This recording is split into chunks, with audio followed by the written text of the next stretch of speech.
Hola, muy buenas, buenos días, buenas tardes o buenas noches, dependiendo del lugar donde usted se encuentre y esté visualizando este nuevo capítulo del YouTube de Acupuntura Científica.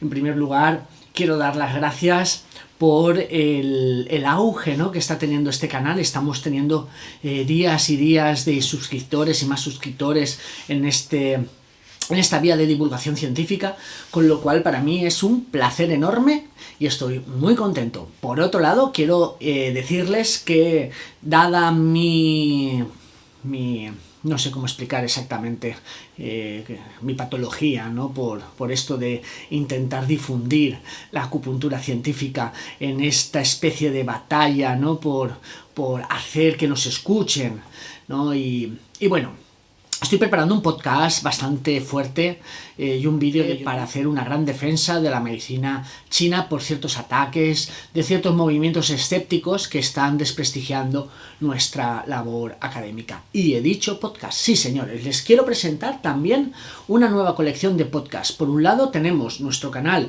de YouTube, que es lo que usted está mirando ahora mismo. En este canal de YouTube tenemos varios capítulos, varias series, una de acupuntura científica, otra de psiconeuroacupuntura y otro de Tengo. Este último es más para el público en general, para que pueda llegar a nuestros pacientes en esto que nosotros estamos haciendo. En cambio, yo muchas veces cuando estudio, a mí me gusta oír, porque ver el YouTube tengo que estar delante del ordenador y tengo que estar visualizando a este hombre que está ahora mismo hablando y pues bueno, pues necesito que mi mente esté atendiendo la pantalla del ordenador y escuchándolo. Sin embargo, yo dentro de mi hiperactividad no tratada en la infancia necesito hacer de todo y muchas cosas al mismo tiempo. Una de ellas es, por ejemplo, hacer deporte y escuchar documentales o escuchar entrevistas. Por lo tanto, cuando viajo en el coche también a mí no me gusta escuchar música porque, bueno, a ver, me explico. Me gusta escuchar música, pero cuando viajo me gusta escuchar documentales, me gusta escuchar información que me aporte algo. Creo que esto, si voy a un psiquiatra, me lo debería de tratar. Pero bueno, de momento no lo voy a hacer porque no me está creando más problemas, o por lo menos no estoy perjudicando a terceros. Bueno, sí, cuando viene alguien en coche, pues se tiene que tragar el último capítulo de las células madre y cómo éstas interactúan con ciertas patologías. Pero bueno, ¿para qué vienen conmigo, no? Bien, como decía, he hecho un canal de podcast. El canal de podcast se llama Acupuntura Científica Juan Pablo Molto Ripoll. Lo van a encontrar también en la colección de YouTube, de Facebook, donde yo voy publicando las nuevas noticias, ¿no? Es como mi canal de difusión. Luego en www.psiconeuroacupuntura.com, en mi blog, todo esto que hoy voy a hablaros estará también escrito en un pod. Entonces tenemos un post que vamos a ir escribiendo todas las semanas, un YouTube que da imagen a ese post que está escribiendo en mi blog de acupuntura y un podcast para que el oyente lo pueda oír cuando se va a hacer deporte con su MP3. Así que creo que más no puedo hacer. Es ya que usted aproveche estas nuevas tendencias tecnológicas para mejorar. Y ya dejémonos de cháchara. Antes sí, deciros que por favor voten, dejen sus comentarios y valoraciones sobre lo que están aprendiendo o comuníquenlo para que lleguemos a más público. El capítulo de hoy es un capítulo bastante controvertido porque a mí sobre la oncología siempre ha sido mi aguja, ¿no? Mi espina clavada, porque por desgracia he tenido muchos problemas a nivel profesional con el tema oncológico. Cuando digo problemas me refiero a pacientes que me han hecho sufrir y me han hecho entender lo difícil que es nuestra profesión, sobre todo cuando nos enfrentamos al paciente oncológico. Y por desgracia muchas veces ustedes saben que la oncología es una rama de la medicina muy dura y que por desgracia nuestros pacientes nos vienen en una fase de caquexia, ¿no? En la última fase, ¿no? del proceso de esta enfermedad tan cruel, ¿no? Y que nosotros a través de la acupuntura, a través de la fitoterapia o a través de la psiconeuroacupuntura vamos a intentar ayudarlos. Sin embargo, por desgracia, como he dicho, estos pacientes vienen a nuestras consultas, ¿no? En un estado ya de caquexia. Y nosotros en ningún momento, y lo dejo aquí grabado, nosotros no somos una técnica alternativa a la oncología tradicional. No, nosotros somos complementarios a la oncología. ¿Qué quiero decir? Quiero decir que los tratamientos oncológicos basados en la radioterapia, en la quimioterapia o en la cirugía están indicados, o yo no voy a ser el que vaya a decir que no están indicados, porque por desgracia he pasado muchos pacientes por mi consulta y he visto lo duro que es enfrentarnos a estos síntomas y signos. Sin embargo, la oncología en sus tratamientos tanto químicos como radioterapéuticos o incluso como tratamientos basados en la cirugía son muy agresivos, y creo que la medicina tradicional china, la acupuntura y la psiconeuroacupuntura puede ser un arma complementaria que puede ayudar, aportar y mejorar la calidad de vida del paciente oncológico. Y ese es mi granito de arena que siempre estoy intentando decir. Ustedes ya me conocen en muchas conferencias, en universidades, en hospitales, donde siempre toco el tema oncológico. Y muchos de mis colegas me conocen y saben que mi intención no es la crítica destructiva, sino aportar y unirnos, ¿no? De hecho, en psiconeuroacupuntura tenemos una especialidad que se llama psiconeuroacupuntura oncológica, e incluso tenemos ya ciertas colegas que están trabajando en hospitales como psiconeuroacupuntura especializada en oncología. Esto es importante. Ahora bien, el capítulo de hoy, yo lo que quiero explicar es la etiología y lo que nosotros podemos aportar. Bien, en concreto, el cáncer o esta enfermedad en realidad existen tantos tumores como células existen en el cuerpo, o como linajes, ¿no? No células, sino linajes. Cada linaje celular va a presentar un tipo morfológico, histológico de cáncer, ¿no? Por eso, en realidad, es muy heterógeno esta patología. Podemos decir que existen tantos tipos, por lo tanto, de células como familias existen de linajes celulares. En biología, el cáncer es una enfermedad genética. Es una enfermedad que se manifiesta inicialmente por una mutación defectuosa de una familia de genes. Esto generará una mutación en la célula, y esta, a su vez, hará que haya una proliferación celular anómala, porque ese núcleo ha mutado. Yo pienso básicamente que en realidad el cáncer lo que hace es retrotraer la célula, perdón con la palabra, a un estado inicial. Porque realmente una célula tumoral es una célula sana, es una célula que ha mutado y se está adaptando, y lo que hace es actuar ella misma, dividiéndose ella misma, generando una masa. Una masa, ¿no? Una masa que realmente es un órgano, es un pseudoórgano. Ese pseudoórgano incluso genera vasos propios. Este proceso se llama angiogénesis, que lo que es la proliferación de vasos que van a nutrir esas células. Además, esas células paradójicamente se hacen totipotentes, es decir, se retrotraen, como he dicho, en un estado de células en las cuales se pueden dividir y dividir. Es como que se hacen inmortales. Y todo esto es, en psiconeuroacupuntura, esto lo entendemos gracias a la teoría de los campos morfogenéticos, y cómo estos, por ciertos motivos, pierden la capacidad de mantener la materia ordenada y de forma coherente. Esto es importante, porque en psiconeuroacupuntura tenemos una teoría que explica cómo la materia se va compactando y se va ordenando. Cuando esto se altera o no funciona bien, entonces es cuando se puede manifestar la pérdida de la forma, porque en realidad el cáncer no es más que una pérdida de forma de ese tejido, ¿no? ¿Verdad? Las células se desordenan, se hacen anárquicas, e incluso generan una especie de pseudoórgano llamado tumor. Ahora bien, aunque aquí no pueda explicar otros fenómenos que están presentes en esto que la biología llama cáncer, me gustaría señalar qué es para mí en realidad el cáncer. Pues para mí en realidad el cáncer no es más que una enfermedad inmunológica. ¿Por qué? Porque células tumorales tenemos todos. El tema es que nuestro sistema inmune, sobre todo las células Killer, esas células que están presentes en nuestro sistema de defensa natural, son las que tienen que velar por la destrucción de esas células tumorales que pueden ser causadas por agentes químicos, víricos o físicos, ¿no? Según la oncología. O sea, para la oncología en general, un tumor es debido a una mutación genética producida por un agente físico, químico, vírico. Esos tres agentes van a hacer que haya una mutación, una lesión, ¿no? Una perturbación en el material genético. Y esa perturbación en el material genético hará que esa célula se divide de forma anómala, perdiendo lo que sería el orden, ¿no? Entonces hay una especie de pérdida anárquica y del campo que le da la forma. Nuestras células Killer lo que hacen es vigilar, detectar esas células que están perdiendo esa forma y neutralizarlas, eliminarlas básicamente. Cuando esto falla, evidentemente, esas células pueden ir proliferando ahí en ese espacio de ocultas, ¿no?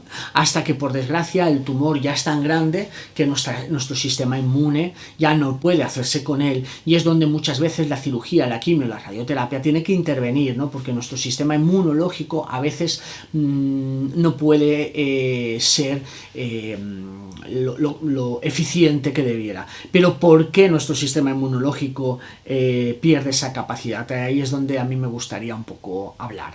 Bueno, ahora, para la medicina china existen lo que llamamos factores patógenos, ¿no? Factores etiológicos, que van a ser los productores de estas patologías. En principio existen varios. A mí me gusta agruparlos en tres. Por un lado, a mí me gusta hablar de factores climáticos, factores mecánicos y factores pasionales, ¿no? Los factores psicológicos, ¿no? Ahora bien, vamos por partes, ¿no? Como dijo el cirujano. Vamos a hablar primero de los factores climáticos. A mí los factores climáticos siempre me han apasionado porque, por lo general, el acupuntor cree que los factores climáticos, el viento, el frío, el calor, son simplemente factores que hacen que se generen patologías, vamos a llamarlas banales, ¿no? Patologías muy comunes y muy simples, como puede ser un catarro, una cistitis, como puede ser un problema de dolor de tortícolis por culpa de un ataque de viento frío, etc. Sin embargo, yo quiero explicarles que la tradición, hace 2000, 3000 años, no podían ver porque los microorganismos son realmente invisibles. Usted no puede ver un virus, no puede ver una bacteria, no puede ver un hongo, ¿no? Sin embargo, sabemos que los virus, las bacterias y los hongos es lo que la tradición describe como factores climáticos. Cuando nosotros hablamos de factores climáticos, estamos hablando de la forma en que tenía la tradición de explicarnos la microbiología moderna. Y esto es importante, porque hoy sabemos que una de las teorías, hay muchas, ¿no? Pero una de las teorías que avalan la carcinogénesis es el factor carcinogénico vírico, ¿ok? Es decir, cuando hay un virus o un organismo que agrede a nuestras células. Y aquí se puede provocar un tumor, ¿vale? O una predisposición al tumor. En oncología, desde ya hace mucho tiempo, se señaló los microorganismos como posibles cocausantes de muchos tipos de tumores. Eso es lo que yo quería señalar. En concreto, esto se llama teoría de la infección vírica o teoría de la carcinogénesis viral. Bueno, según estas teorías, los agentes infecciosos que se pueden incluir hasta los parásitos, pueden generar tumores malignos mediante irritaciones crónicas. Por otro lado, esta teoría considera a los virus como cocausantes directos del cáncer, pues se sabe que muchas mutaciones pueden ser causadas por estos organismos, que no se sabe muy bien si están vivos o muertos. Me refiero a los virus. Hay Hay muchos biólogos que dicen que un virus es un organismo vivo, hay otros que dicen que no, que es un organismo inerte, ¿no? Que simplemente lo que hace es interactuar y replicarse, pero siempre se replica igual, no evoluciona. Bueno, bien, no vamos a hablar aquí, aunque sí que me gustaría dedicar un podcast o un YouTube, un vídeo de YouTube al origen de la vida, ¿no? Porque creo que aquí los virus y el ARN tienen mucho de lo que hablarnos, ¿no? Que los virus son fragmentos, ¿no? de ADN.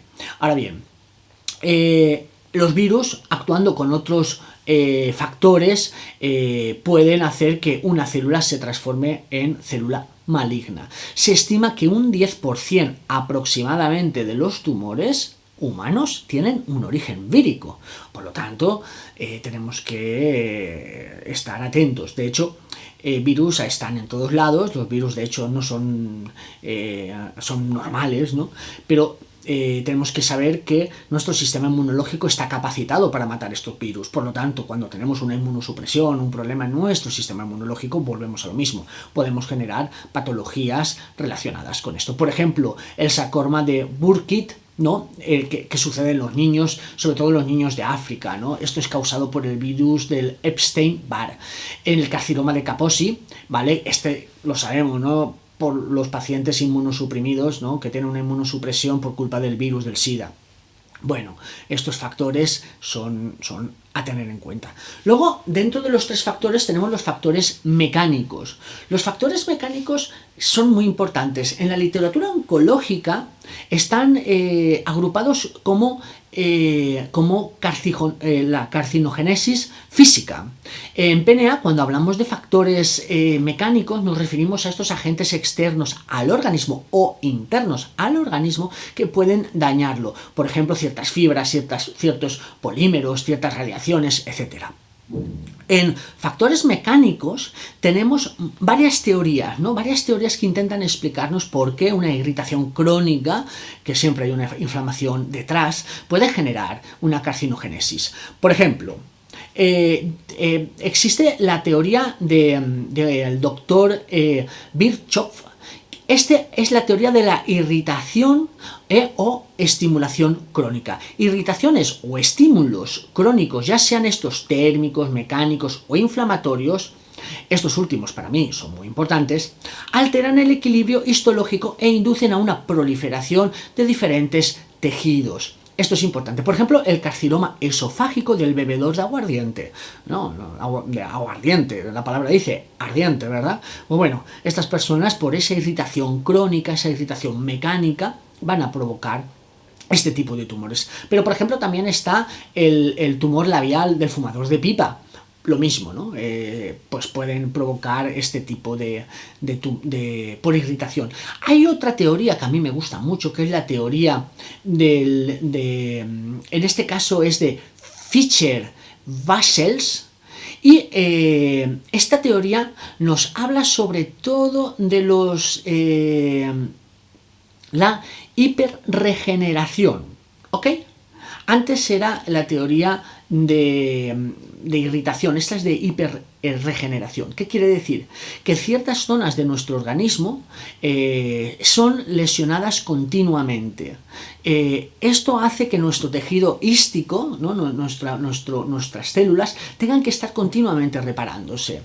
Esto, a la larga, puede provocar que hayan mermas, errores, acumulaciones de error, y esto, a la larga, puede generar tumores, ¿no? Esto sería una explicación de esta irritación, ¿no? Por continua regeneración. Por otro lado, y aquí no me voy a extender, sobre todo por la gran cantidad de evidencia científica que hay, está la teoría de las radiaciones, ¿no? Es decir, sabemos, por ejemplo, que la leucemia tras la exposición de radiación es común. Esto, por desgracia, lo aprendimos con Hiroshima, ¿no? Y Nagasaki, ¿no? Aquí vimos que después de estas atrocidades humanas, ¿no? Pues muchas de las personas, ¿no? que estuvieron sometidas a este tipo de radiaciones, pues luego generaron leucemias. Aunque también sabemos que los radiólogos, ¿no? Las personas que se someten incluso a resonancias, ¿no? Que se están exponiendo, ¿no? a este tipo de agentes físicos, ¿no? Pues pueden tener este tipo de patologías. Pero no olvidemos que el contacto continuo con ciertas sustancias químicas, no solamente radiológicas, pueden producir efectos carcinogenésicos. Por ejemplo, trastornos del sistema, pues estas exposiciones a estos factores químicos pueden provocar alteraciones, ¿no? en los sistemas enzimáticos, pueden generar desnaturalización de las proteínas celulares y actuación directa sobre los cromosomas. A esas teorías mecánicas me gustaría añadir la teoría de Rindfleisch, en concreto la teoría del traumatismo. Esta teoría es un poco, a mí cuando la estudié me pareció un poco alarmante, ¿no? O no sé. Mire, esta teoría lo que dice es que cuando nosotros recibimos un traumatismo, nuestro tejido puede romperse, ¿no? Puede haber una ruptura de ciertas células y esas células se pueden desprender, y ese tejido ístico puede ir a parar a otras estructuras de nuestro cuerpo donde se supone que no tiene ese orden, y a partir de ahí generar un tumor. La teoría del traumatismo, por lo tanto, es a tener en cuenta. Yo creo que todos los factores mecánicos que he descrito, en principio, no se excluyen, sino que se incluyen, ¿no? Yo creo que hay un poco de todo en la formación de un tumor, cuando hablamos de agentes mecánicos. Estas teorías seguramente, como estoy diciendo, sean incompletas per se, por sí solas, pero sin duda son agentes potenciales que pueden generar este tipo de patologías. Siempre se ha dicho, ¿no?, que en medicina china el tumor es producido, esa masa dura o blanda es producida por un bloqueo de Qi, de Xue y Tan. Bueno, pues en realidad los factores mecánicos lo que están provocando es per se una alteración mecánica del chi, un bloqueo del chi en un meridiano, y este bloqueo del chi va a la larga a generar, si se mantiene en el tiempo, un acúmulo de Xue, y a la larga, si existe una predisposición al Tan, y el Tan es un mecanismo bastante complejo, ¿vale?, donde nuestro sistema inmunológico está, por desgracia, ahí metido, y aquí también habría que dedicar un podcast o un vídeo de YouTube y muchos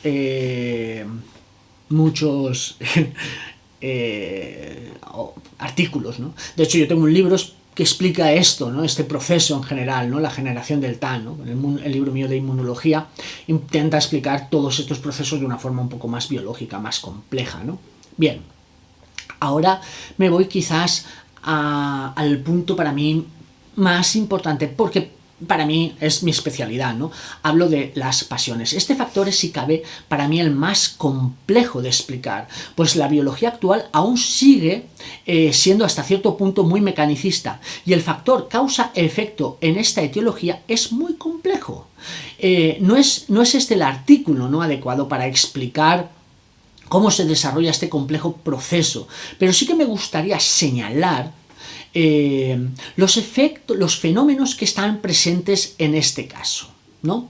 La psiconeuroacupuntura, de hecho, está muy especializada, como he dicho, en este punto. En primer lugar, decir que un cáncer es debido a un conflicto psicológico no resuelto, para mí es una forma ingenua y simplista de resumir un proceso muy complejo, en el cual entran sin duda muchos mecanismos que una terapia seria debe de tener en cuenta, pues si no, la misma terapia es inadecuada e incluso puede ser peligrosa en el mundo de la oncología. Es decir, esto que se ha puesto de moda, que un cáncer es un asunto no resuelto, que uno tiene que superar, está bien, pero no es tan simple. Hay mecanismos biológicos, mecanismos físicos y estructuras celulares que se han dañado, y que tenemos que tener una teoría y una ciencia que nos ayude a resolver una serie de conflictos que, cogidos así a la ligera, quedan muy bonitos y se pueden vender muy bien. Pero por desgracia, esto es una patología muy seria, y no hay que jugar con ella, con supéralo y el cáncer se te curará. Sí, existen remisiones espontáneas, y es verdad que la actitud mental es fundamental. Por supuesto, y más yo que entiendo los sistemas PINE, ¿no?, los ejes psiconeuroendocrino-inmunológicos, cómo el estrés influye sobre el sistema inmunológico, eso no lo voy a discutir, por supuesto. Nuestra actitud mental cambia, pero a veces hay procesos psicológicos que hacen que una persona no pueda resolver un conflicto porque existen prejuicios, existen mecanismos inconscientes que uno no puede resolver, ¿vale? Y entonces la psicoterapia aquí tiene que ser muy profunda y muy bien desarrollada. Bueno, sigamos. Debemos de entender que lo psicológico puede afectar a lo físico. De hecho, para mí, lo fisiológico y lo físico es lo mismo. Lo psicológico y lo físico es exactamente lo mismo. Es una moneda con cara y cruz. La moneda tiene cara y tiene cruz. Y la cara y la cruz son dependientes. No existe una moneda con una cara pero que no tenga cruz, evidentemente. Bien, me atrevo... en medicina china, ¿vale? En medicina china, vamos a empezar por ahí. En medicina china se dice que un bloqueo de chi puede generar un estancamiento de qi en los meridianos, y esto a la larga puede complicarse con un acúmulo de shue, y entonces ya tenemos el binomio qi-shue. Un bloqueo de chi genera un bloqueo de chi, un bloqueo de chi de hígado genera un bloqueo de chi, este a la larga acumula shue en la zona, se produce una especie de acúmulo de shishue. Ahí es cuando el tan se va a acumular y entonces aparecerá una masa dura o blanda, dependiendo de muchos factores. Esto sin duda al binomio shishue, el tan, es el proceso que le va a dar el color, ¿no? La palabra cronicidad y la palabra cáncer. Sobre el tan, como he dicho, no puedo. Hay que dedicar un capítulo entero, porque es lo que genera la gran triada, ¿no? La triada Qi, Shui, Tan. Los mecanismos por los cuales se forma todo esto es sin duda material de otro trabajo, pero en este resumen creo que se describe el fenómeno chino a la perfección. Sin duda, el calor estará presente, por supuesto, el calor, porque cuando el chi de hígado se bloquea, cuando comprimimos energía, cuando comprimimos la materia, cuando comprimimos algo, aumenta el calor. Y el calor es el cocausante del viento, y hay que tener cuidado con el viento, porque el viento puede generar metástasis. Y esto es muy, muy, muy interesante. De hecho, hace poco hice una entrevista en el vídeo anterior a este, hay una entrevista realizada al doctor Solís, donde él hablaba de una fórmula que él hizo, que trabajó en su momento, que de hecho yo publiqué en uno de mis anteriores trabajos de oncología, que publiqué en un libro que ya, de hecho recomiendo que ese libro no lo compren porque lo escribí en el año 2008 y ahora va a salir el nuevo ejemplar de oncología en psiconeuroacupuntura, por supuesto, muchísimo más desarrollado y muchísimo más avanzado. De hecho, digo públicamente que no les recomiendo que compren mis libros de introducción a la psiconeuroacupuntura, tomo 1 y tomo 2, y el libro del cáncer tratado con acupuntura. Esos libros los escribí en el 2008, son de la editorial Dilema y por supuesto están ya descatalogados e incluso muy básicos para todo lo que ahora estamos trabajando. Lo siento, pero soy sincero y si ya los tienen, no están mal, quedan bien, el diseño de la tapa es bonito, siempre lo pueden poner en las estanterías, hay muchos libros que yo los tengo de adorno, una vez me los compro, me doy cuenta de lo malos que son, no estoy diciendo que los míos sean malos, pero ahora mismo los vuelvo a leer y me doy cuenta de que son muy básicos. Les recomiendo toda la literatura que estamos publicando a partir del 2012-2013, está mucho más desarrollada, donde tengo muchos colegas en mi equipo que están detrás ayudando, completando y mejorando todos mis trabajos, por supuesto. Como decía, este viento va a complicar la cosa. Les recomiendo, por lo tanto, la entrevista que le hice a este doctor que no tiene desperdicio. Es de lo mejor. Es de los únicos acupuntores de España que pueden tener el nombre de acupuntor, porque desde luego que este hombre se lo ha currado. Hay otros, otros. En España tenemos uno de los mejores, que es Carlos Nogueira. Por supuesto, eso es un monstruo de la medicina china. Pero quitando a 2 o 3, todo lo demás dicen más de lo mismo y son lecturas y lecturas de lo que todos ya sabemos. Pocos libros se escriben hoy que aporten algo. Ya estoy cansado de los libros de medicina china. Hace poco un colega publicó un libro, no voy a decir el colega porque no quiero hablar mal de él, pero un libro de más de lo mismo. O sea, dejemos de escribir de lo mismo, hablemos de otras cosas, digamos, unamos, que todo el mundo ya sabe que los meridianos están, que, joder, comprarse un libro donde el 50% son los puntos y los meridianos, que es para rellenar el libro y justificar los euros que vale, Menuda crítica acabo de hacer. Seguimos. Es que no encuentro libros buenos últimamente. Pero ¿a dónde quiero llegar con lo siguiente? El bloqueo de Shishue, como hemos dicho, generan yang de hígado. Y eso es importante, porque en biología el yang de hígado lo podemos entender como estrés, ¿ok?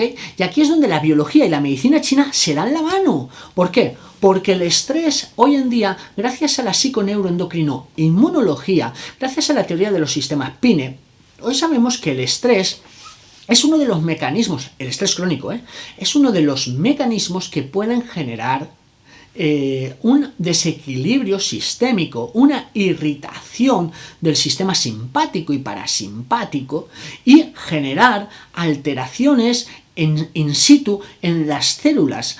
Y esto es muy importante. Vamos a remarcarlo otra vez. Mirad, el estrés. El estrés es un factor que puede generar alteraciones en los ejes.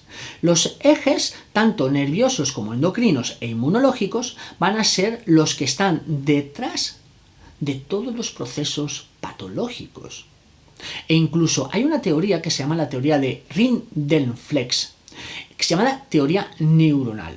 Sostiene que los tumores son debidos a irritación de una región que ha sufrido una alteración por una irrupción de la distribución o regulación nerviosa. Imagínense, esta teoría es impresionante, porque nos podría estar explicando cómo una pasión, un problema emocional, a través del sistema simpático y parasimpático, puede generar una irritación crónica de un tejido in situ, y ahí generarse una inflamación localizada per se en esa zona. No sé si usted me está entendiendo, pero esto es fundamental, porque la acupuntura aquí es un 10. Porque puede controlar, puede desinflamar esa zona, puede regular el sistema simpático y parasimpático. Hay un vídeo que hablo del sistema simpático y parasimpático, pueden verlo en la hemeroteca, mírenlo, y también tengo un post en mi página, ¿no?, donde hablo de cómo regular el sistema simpático y parasimpático. Pero bueno, ya no quiero hablar de más. Pues la pasión, para mí, genera la alteración neurodistónica. Esta alteración neurodistónica genera una alteración simpática parasimpática, y esta altera la buena coordinación de la regulación local, que a su vez genera la irritación crónica que afecta el tejido de la zona, generando inflamación o lo que nosotros llamamos calor latente. Esta explicación es el esqueleto de mi idea central en oncología. Ahora bien, la acupuntura, ¿qué hace la acupuntura? La acupuntura lo que hace es eliminar ese bloqueo de chi de hígado. Evidentemente. La acupuntura lo que hace es eliminar ese estancamiento de Shishue, evidentemente. El problema es que cuando ya tenemos un tumor, muchas veces la oncología tiene que intervenir, ¿no? Pero para mí lo importante es que la acupuntura se queda corta en un punto. ¿Por qué? Porque esa persona tiene ese bloqueo de chi de hígado. Por lo general, esa persona tiene ese bloqueo de chi de hígado porque hay una pasión que lo sostiene, que lo mantiene. Esa pasión es mantenida por un proceso psicológico complejo, donde tenemos que hacer una psicoterapia para poder ayudar a eliminar la pasión. La acupuntura regula el sistema simpático y parasimpático, regula los ejes, pero no tiene el poder de actuar sobre lo mental, sobre el proceso psicológico, ese introyecto, ese reino en el cual vive el paciente, ¿no? Esa parte inconsciente, ese no saber decir no, no saber poner límites, esa pasión que me genera frustración. Si yo no elimino esa frustración de donde emana mi bloqueo de chi de hígado, evidentemente no puedo recuperar al paciente. Por lo tanto, la psiconeuroacupuntura lo que hace es combinar la psicoterapia avanzada para eliminar las 5 pasiones que perturban el equilibrio simpático y los ejes. Es decir, eliminar las pasiones para regular el ciclo Bushin y regular el yin-yang en los meridianos. Esto sería una explicación importante de qué es lo que nosotros hacemos. Ahora bien, si hay oncólogos que ahora mismo están mirando este ¿no?, este vídeo, van a decir sí, pero hay más teorías. Este hombre se ha olvidado de otros factores, ¿no? Me ha hablado de los factores climáticos, que él dice que son los víricos, muy bien. Me ha hablado de los factores mecánicos, que él habla de las irritaciones mecánicas, tanto físicas como químicas como radiaciones, bueno, muy bien. Me ha hablado de los factores emocionales. Bueno, vale, muy bien. Los factores emocionales los podemos entender de forma indirecta a través de las teorías del estrés, ¿no? Y de la PINE, ¿no? De la psiconeuroendocrinoinmunología. Bien. Pero nos faltan otros tres: la teoría hormonal, la teoría de la transmisión hereditaria, si no es que se lo digan a Angelina Jolie, la pobre se quitó una cosa importante en las mujeres, y luego la teoría de la mutación. Evidentemente, las tres teorías fundamentales, ¿no? Sin embargo, fíjense que yo me las dejo casi para el final. La teoría hormonal está clara, ¿no? Es decir, nosotros sabemos que las hormonas per se no son las causantes de ningún tumor, pero sin embargo, cuando hay un desequilibrio hormonal, las hormonas actúan excitando, regulando, normalizando. Entonces, claro, cuando estos mecanismos se alteran, evidentemente, pues va a aparecer cualquier tipo de aberración en nuestro tejido, ¿no? Por ejemplo, el adenoma tiroideo, en el caso de la falta de yodo, hay una clara relación, ¿no? El fibroadenoma, ¿no? De las mujeres que tienen menopausia, donde hay un proceso de desregulación hormonal, ¿no?